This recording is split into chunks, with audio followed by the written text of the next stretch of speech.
성도 여러분 안녕하세요. 오늘도 다들 평안하시길 빕니다. 함께 사도신경으로 신앙을 고백하겠습니다. 나는 전능하신 아버지 하나님 천지의 창조주를 믿습니다. 나는 그의 유일하신 아들 우리 주 예수 그리스도를 믿습니다. 그는 성령으로 잉태되어 동정녀 마리아에게서 나시고 본디오 빌라도에게 고난을 받아 십자가에 못 박혀 죽으시고 장사된 지 사흘 만에 죽은 자 가운데서 다시 살아나셨으며 하늘에 오르시어 전능하신 아버지 하나님 우편에 앉아 계시다가 거기로부터 살아있는 자와 죽은 자를 심판하러 오십니다. 나는 성령을 믿으며 거룩한 공교회와 성도의 교제와 죄를 용서받는 것과 몸의 부활과 영생을 믿습니다. 아멘. 찬송가 331장, 옛날 찬송가 375장, 영광을 받으신 만유의 주여 1절 부르고 같이 기도하겠습니다.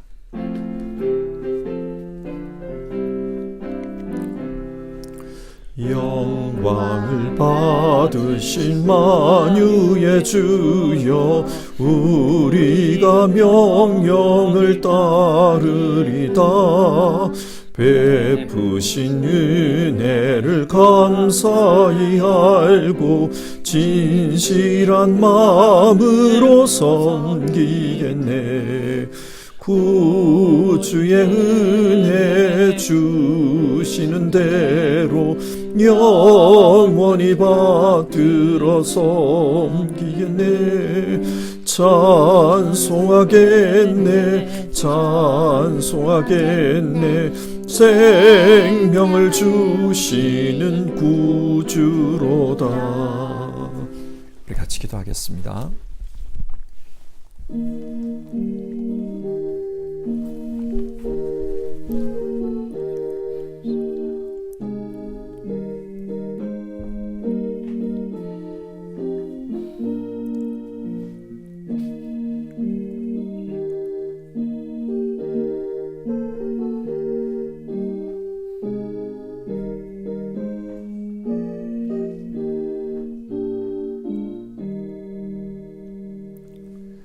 하나님 아버지, 이번 한 주간의 삶도 우리와 함께 해주시고 또 지켜주신 것 감사를 드립니다.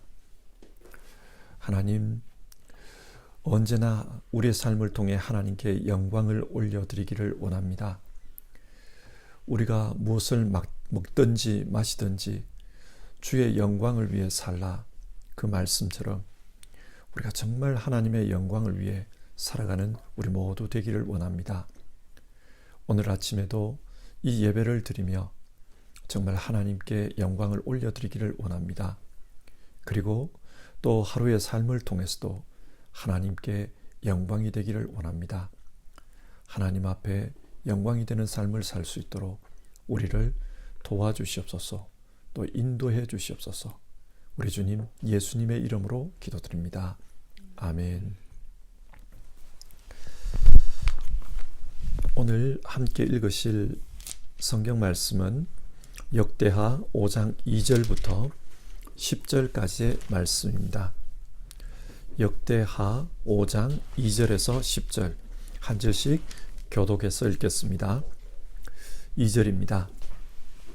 이에 솔로몬이 여호와의 언약궤를 다윗성 곧 시온에서부터 메어 올리고자 하여 이스라엘 장로들과 모든 지파의 우두머리 곧 이스라엘 자손의 족장들을 다 예루살렘으로 소집하니 7째 달 절기에 이스라엘 모든 사람이 다 왕에게로 모이고 이스라엘 장로들이 이름에 레위 사람들이 궤를 매니라.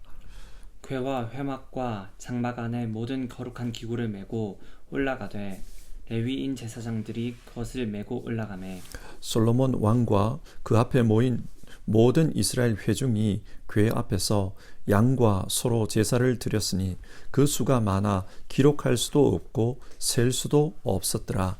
제사장들이 여호와의 언약궤를 그 처소로 메어 드렸으니 곧 본전 지성소 그룹들의 날개 아래라. 그룹들이 궤 처소 위에서 날개를 펴서 궤와 그 채를 덮었는데 그 채가 길어서 궤에서 나오므로 그 끝이 본전 앞에서 보이나 밖에서는 보이지 아니하며 그 궤가 오늘까지 그곳에 있으며 궤 안에는 두 돌판 외에 아무것도 없으니 이것은 이스라엘 자손이 애굽에서 나온 후 여호와께서 그들과 언약을 세우실 때에 모세가 호렙에서 그 안에 넣은 것이더라. 아멘.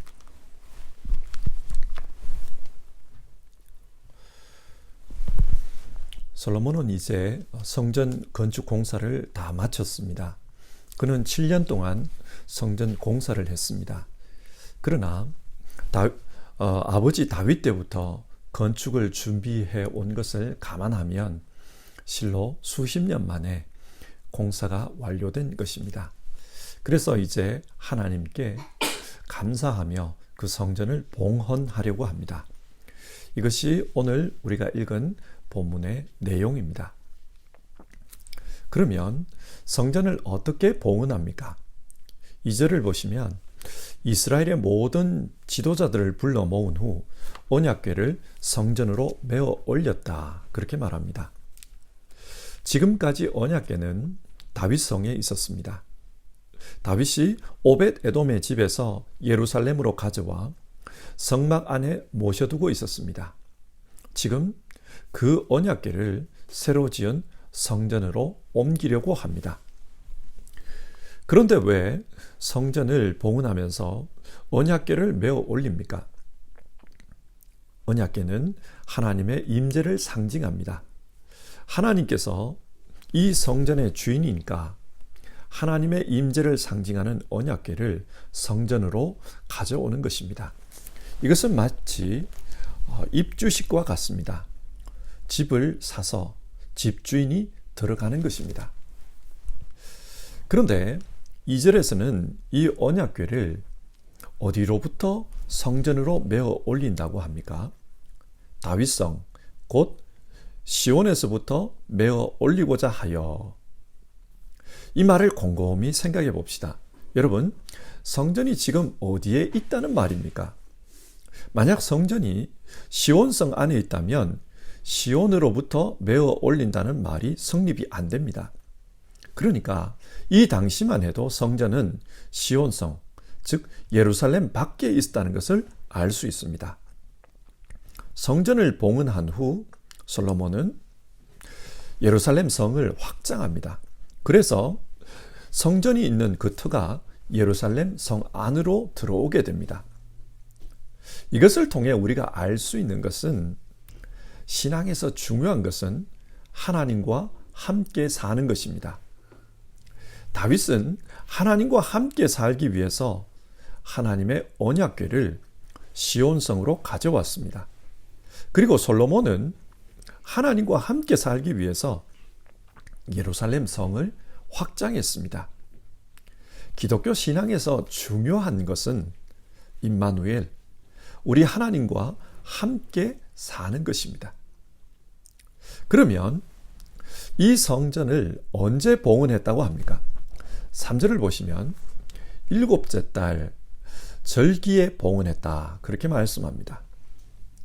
열왕기상 6장 38절에 의하면 성전 건축은 8째 달에 공사가 끝났다고 합니다. 8째 달에 공사가 끝났는데 어떻게 7째 달에 성전을 봉헌합니까? 신학자들은 성전 공사가 끝나고 11달이 흐른 후, 그러니까 그 다음 해 7째 달에 성전을 봉헌했다. 그렇게 해석합니다.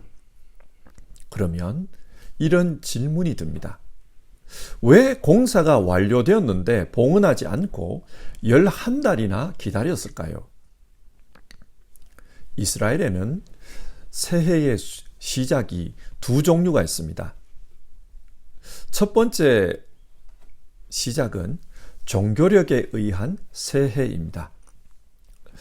하나님은 이스라엘 백성이 출애굽한 달, 즉 아비브를 한 해를 시작하는 달로 삼으라고 했습니다.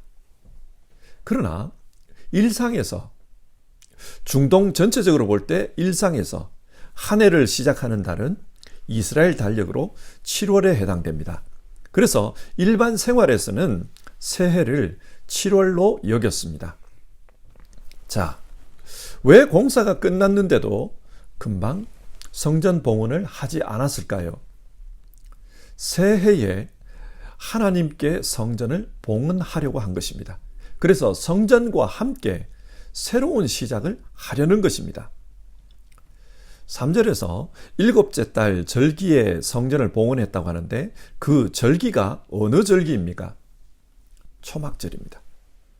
초막절에 언약궤가 성전으로 옮겨졌다는 것은 영적인 의미가 대단히 큽니다. 초막절은 이스라엘 백성이 광야 생활이 끝나고 하나님께서 그들을 약속의 땅으로 데리고 온 것에 대해 감사하면서, 그래서 광야의 삶을 기억하기 위해 초막을 짓고 기념하는 그런 절기입니다.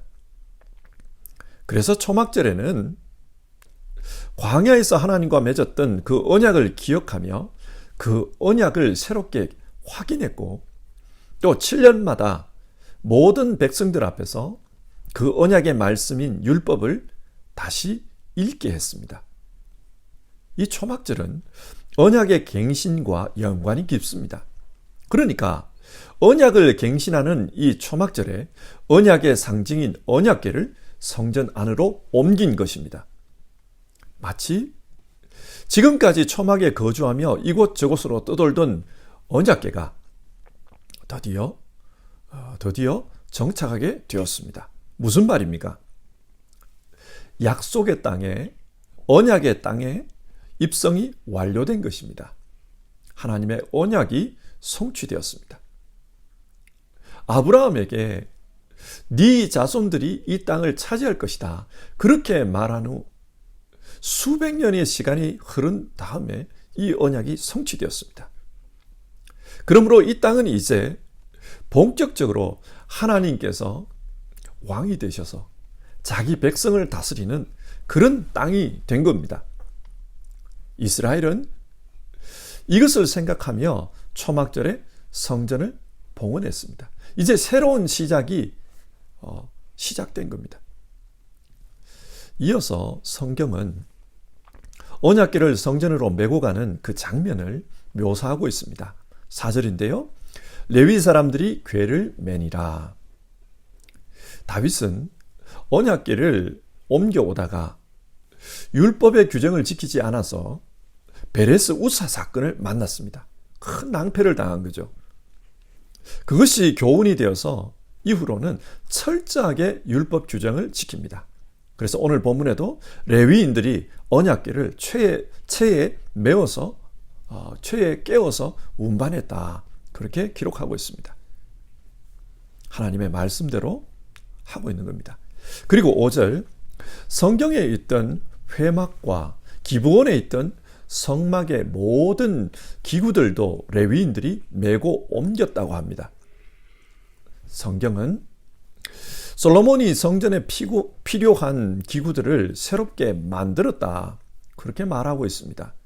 그러면 옛날 성막에 있던 떡상과 분향단 그리고 등잔대와 같은 이런 기구들은 이제는 어디로 가는 걸까요? 성경 그것에 대해 말하지 않습니다. 아마 성전으로 옮겼다는 것으로 보아 성전 안에 이것들을 보관했을 겁니다. 이 장면은 마치 새 집으로 이사를 들어가는 그런 장면에 해당됩니다. 하나님의 모든 도구들이 이제 새 집으로 옮겨지고 있습니다. 이렇게 성전에서 사용할 물건들이 성전에 도착하자 왕과 회중이 제일 먼저 한 일은 하나님의 언약궤 앞에서 제사를 드리는 것이었습니다. 하나님의 임재를 상징하는 그 언약궤 앞에서 하나님께 제사를 드립니다. 그런데 그때 드린 양과 소가 얼마나 많았던지 기록할 수도 셀 수도 없었다, 그렇게 말씀합니다. 전심을 다해서 하나님께 예배했다는 의미입니다. 이렇게 예배한 후 언약궤를 최종적으로 어디로 옮깁니까? 7절을 보면 제사장들이 지성소 안 그룹들의 날개 아래에 언약궤를 두었다고 합니다. 여기서도 철저하게 하나님의 말씀을 지키는 것을 볼 수 있습니다. 지성소 안에는 제사장 외에는 들어갈 수 없습니다. 따라서 언약궤를 이제는 레위인이 아니라 제사장들이 옮겼다고 합니다. 그런데 왜 그룹의 날개 아래 이 언약궤를 두는 것일까요? 시편 18편 10절을 보면 다음과 같은 말씀이 나옵니다. 그룹을 타고 다니시며 바람 날개를 타고 높이 솟아 오르셨도다. 하나님께서 그룹을 타고 다닌다고 말씀합니다. 그러니까 하나님께서 이 그룹을 통해서 이제 이곳에 임재하시리라.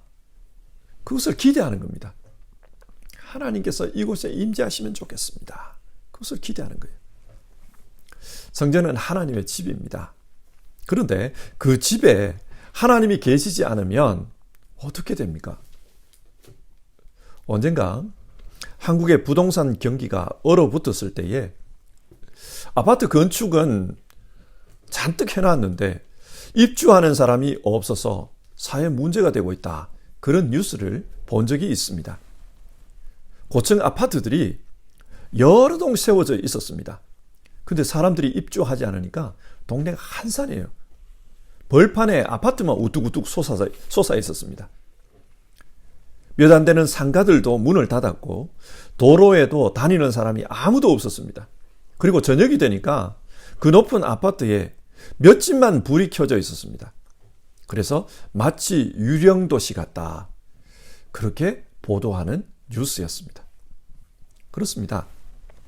사람이 살지 않는 집은 그것이 아무리 높고 좋은 집이라도 유령도시의 일부분일 뿐입니다. 마찬가지로 성전이 아무리 화려하게 건축되었어도 그곳에 하나님이 계시지 않으면 이 성전 역시 똑같습니다. 성전의 핵심은 건물이 아니라 하나님께서 그곳에 임하시느냐 임하시지 않느냐 그것입니다. 아마 성전을 봉헌하는 솔로몬도 그리고 이스라엘의 지도자들도 이 문제가 마음에 걸렸을 것입니다. 과연 하나님께서 이 성전에 임재하시지 않으면 어떻게 할까? 걱정이 되었을 거예요. 근데 결과가 어떻습니까? 역대하 5장 13절을 보시면 그때에 여호와의 전에 구름이 가득한지라. 왜 구름이 가득했다고 합니까? 14절 이는 여호와의 영광이 하나님의 전에 가득함이었더라. 하나님께서 그 성전에 함께 하셨습니다. 그래서 영광으로 그곳에 임해 주셨습니다. 그렇기 때문에 이 건물은 하나님의 집 성전이 될 수가 있었습니다. 자, 오늘 말씀을 한번 정리해 봅시다. 오늘 말씀은 예루살렘 성전 봉헌식에 대한 말씀입니다. 솔로몬이 하나님의 말씀에 따라 모든 일을 처리했습니다. 그리고 하나님께서 응답하셔서 그 집에 영광으로 임해 주셨습니다. 이제 하나님께서 이 성전에서 이스라엘을 다스립니다. 이 세상을 다스립니다. 근데 여러분, 오늘 우리의 입장에서 생각해 보면 이 성전은 이미 무너졌습니다. 이 땅에 성전은 없습니다. 그러면 오늘 읽은 말씀은 우리가 어떻게 이해하는 것이 좋을까요? 더 이상 존재하지도 않는 성전 봉헌에 대한 지식을 우리가 가질 필요는 없지 않습니까? 도대체 성경은 이 말씀을 통해 우리에게 무엇을 교훈하려는 것입니까? 먼저 오늘 본문이 말하는 성전은 우리 자신이라는 것입니다. 신약 성경은 우리 그리스도인의 몸이 하나님의 영, 성령이 임하여 계시는 성전이라고 말씀합니다. 우리 자신이 성전입니다. 그러므로 오늘 본문은 우리 자신이 하나님의 성전으로서 정말 하나님이 임재하는 그런 성전으로서 존재할 수 있는가? 그 문제에 대한 말씀으로 이해되어야 합니다. 어떻게 하면 우리 안에 하나님이 임재하여 있는 진짜 하나님의 성전이 됩니까? 독일 남부에 노이슈반슈타인이라는 그 유명한 성이 있지 않습니까? 이 성은 루드빅 2세가 엄청난 돈을 들여서 공사한 것입니다. 그러나 그분은 이 성을 완공하지 못하고 죽었습니다. 아름답게 건축했고 많은 사람들이 구경하러 올 정도로 화려한 곳이지만 자신은 정작 그곳에 하루도 살지를 못했습니다. 자, 그러면 이 집은 이 왕과 무슨 상관이 있습니까? 아무 상관이 없습니다. 그 집은 다른 사람들을 위한 구경거리에 불과합니다. 관광지일 뿐입니다. 우리 역시 하나님께서 우리와 함께 하실 때 우리가 하나님의 성전이 될 수 있지, 하나님께서 함께 하시지 않으면 아무것도 아닙니다. 그러면 하나님께서 어떻게 우리와 함께 하십니까? 오늘 성경에서는 하나님의 언약궤가 지성소 안에 안치됨으로 하나님이 이스라엘과 함께 하십니다. 이처럼 우리 역시 하나님과의 언약 관계가 작동될 때 그때 하나님께서 우리와 함께 하십니다.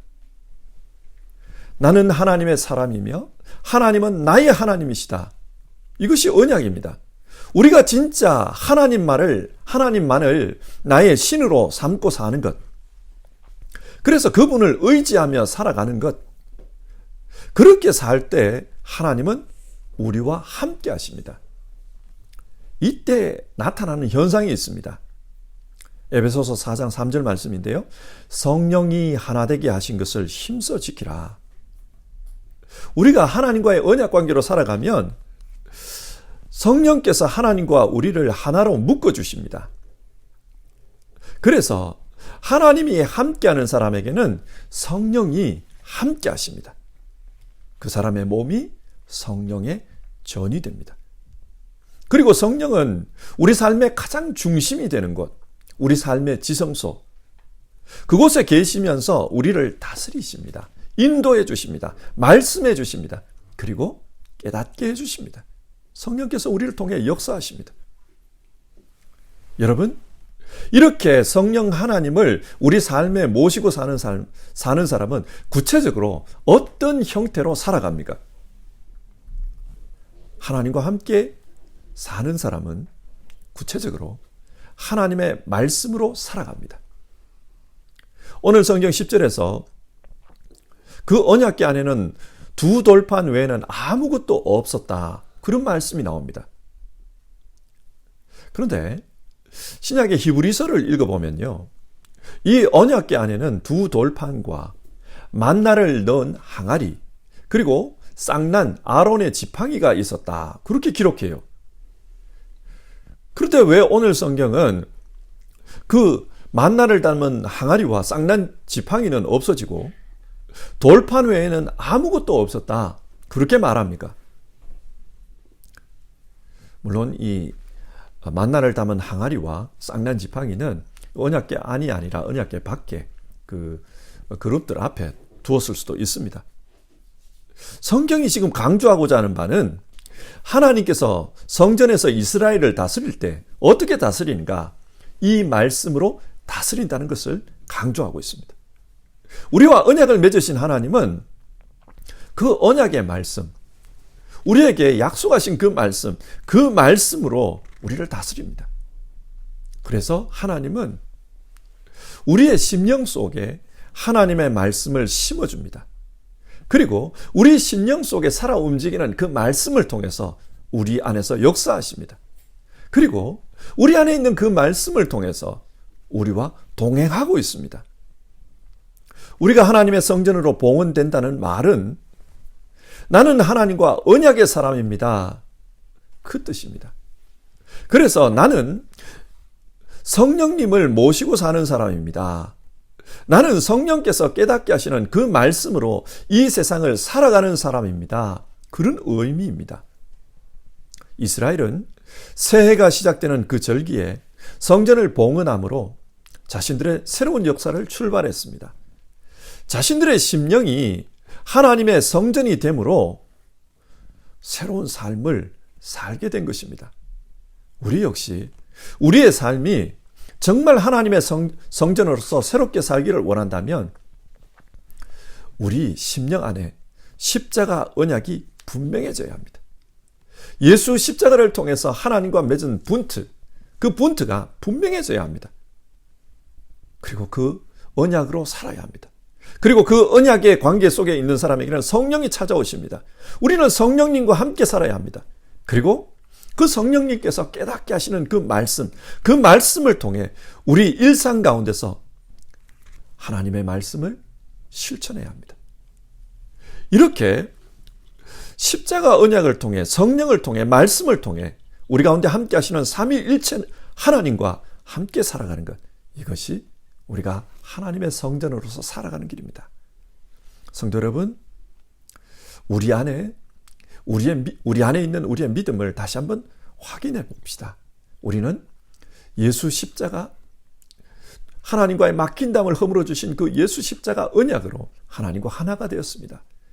그러자 성령께서, 하나님과 우리를 하나로 묶어주시는 그 성령께서 우리 가운데 찾아오십니다. 그리고 성령께서 말씀으로 우리를 깨닫게 하시고 또 우리 안에서 역사하십니다. 정말 우리가 이렇게 삶으로 하나님의 성전으로서 새로운 삶을 살 수 있기를 주님의 이름으로 축원합니다. 함께 찬송하겠습니다. 찬송가 289장입니다. 옛날 찬송가라는 208장입니다. 주 예수 내 맘에 들어와 계신 후, 우리 1절 부르고요. 같이 기도하겠습니다. 289장 혹은 208장입니다.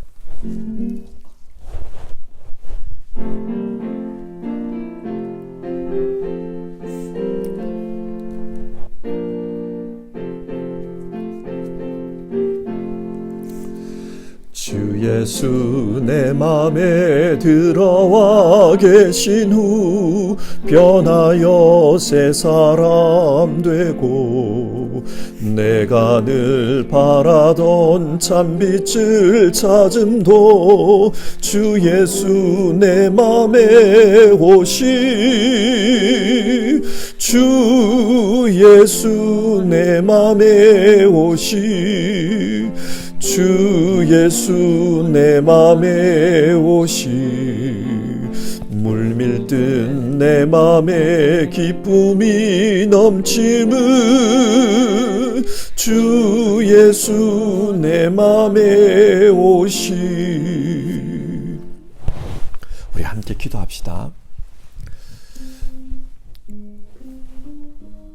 오늘 성경은 우리의 삶이 하나님의 성전이라고 말씀합니다. 껍데기는 성전처럼 보이지만 그 안에 하나님이 함께 하시지 않으면 그 사람의 인생은 성전이 아니라 관광지일 뿐입니다. 따라서 우리의 인생에서 제일 중요한 것은 우리 안에 하나님이 함께 하시는 것입니다. 오늘 성경은 하나님이 어떻게 함께 하신다고 말씀합니까? 하나님과 우리 사이에 막힌 담을 허물어 주신 예수님의 십자가 언약을 통해 우리와 함께 해주십니다. 그래서 하나님께서 우리의 아버지가 되어 주셨습니다. 또 성령 하나님으로 우리에게 찾아오셔서 우리의 심령 깊은 곳에서 우리를 인도하시고 보호하십니다. 그리고 그 성령께서 말씀으로 양육해 주시고 깨닫게 해주시고 우리를 한 걸음 한 걸음 하나님의 뜻대로 살도록 인도해 주십니다. 그리고 그 하나님께서 우리에게 일상을 살며 하나님의 말씀을 붙들고 살라 그 말씀을 통해 함께 하심을 이야기합니다. 오늘 우리 자신이 하나님의 성전으로서 주 안에서 새로운 삶을 살고자 한다면 함께 기도합시다. 예수님을 믿는 믿음 안에서 하나님과 언약의 삶을 살게 하옵소서. 내 인생의 신은 하나님 한 분밖에 없습니다. 확인하며 기도합시다. 그리고 성령님과 동행하는 삶, 말씀으로 응답하는 삶, 그런 삶을 살겠노라고 마음에 결심하면서 이 아침에 함께 기도합시다. 우리 같이 기도하겠습니다.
하나님, 우리 한 사람 한 사람이 하나님의 성전입니다. 우리의 인생 자체가 하나님의 성전입니다. 그런데 이 성전 안에 하나님이 함께 하시지 않으면 껍데기만 성전일 뿐 아무것도 아니다. 그렇게 말씀을 나눴습니다. 그래서 우리 인생에서 제일 중요한 것은 하나님께서 우리와 함께 하시는 것, 임마누엘 함께 하시는 것이라고 말씀 나눴습니다. 하나님, 정말 하나님과 함께하는 삶을 살기 원합니다. 우리와 함께하여 주시옵소서.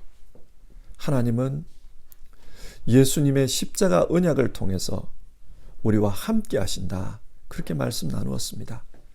하나님과 우리 사이에 죄에 막힌 담을 허물시고 우리에게 오셔서 우리의 아버지가 되시고 우리와 함께 하신다.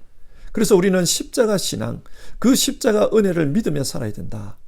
말씀 나눴습니다. 주님, 정말 우리 그렇게 살게 하여 주시옵소서. 그리고 십자가 언약으로 사는 사람에게는 성령 하나님께서 찾아오셔서 우리 심령의 가장 깊은 곳에서, 가장 중심이 되는 곳에서 말씀하여 주시고 깨닫게 해주시고 성결케 하여 주시고 인도하여 주시고 지키시고 보호해 주신 것, 우리 그거 믿습니다. 정말 우리 모두 성령 하나님과 함께 사는 인생 되게 하여 주시옵소서. 그리고 성령 하나님과 동행하는 사람은 실생활에 있어서 성경을 통해 주신 하나님의 말씀을 믿고 구체적으로 실천하며 산다. 우리 그렇게 말씀 나눴습니다. 하나님, 말씀을 통해, 성경 말씀을 통해 우리 가운데 함께하여 주시니 정말 우리가 하나님 말씀 믿고 그 말씀 붙들고 사는 그런 삶을 살 수 있도록 도와주시옵소서. 오늘 하루를 시작하면서 우리 성도님들, 내가 진정 온전한 하나님의 성전으로 살기 원합니다. 하나님께서 함께 하시는 하나님의 집이기를 원합니다. 그렇게 기도하시는 분들 위해 정말 하나님 함께하여 주시옵소서. 십자가 붙드는 분들, 성령 하나님과 동행하는 분들, 성경 말씀 붙들고 사는 분들, 그분들과 동행하여 주시옵소서. 이스라엘 백성은 초막절의 성전을 봉헌함으로써 새로운 역사를 시작했던 것처럼 우리 한 사람 한 사람도 각자 자신의 삶이 하나님의 성전이 되는 삶을 삶으로써 새로운 인생을 살게 하옵소서. 이제부터 우리의 인생은 하나님의 집으로서 사는 인생이길 원합니다. 정말 그것을 마음으로 기도하며 오늘 하루를 시작하는 모든 분들에게 하나님의 집으로서 하나님의 영광을 나타내는 그런 삶을 살게 하옵소서. 귀하신 예수님의 이름으로 기도드립니다. 아멘. 하늘에 계신 우리 아버지, 아버지의 이름을 거룩하게 하시며 아버지의 나라가 오게 하시며 아버지의 뜻이 하늘에서와 같이 땅에서도 이루어지게 하소서. 오늘 우리에게 일용할 양식을 주시고 우리가 우리에게 잘못한 사람을 용서하여 준 것 같이 우리 죄를 용서하여 주시고 우리를 시험에 빠지지 않게 하시고 악에서 구하소서. 나라와 권능과 영광이 영원히 아버지의 것입니다. 아멘.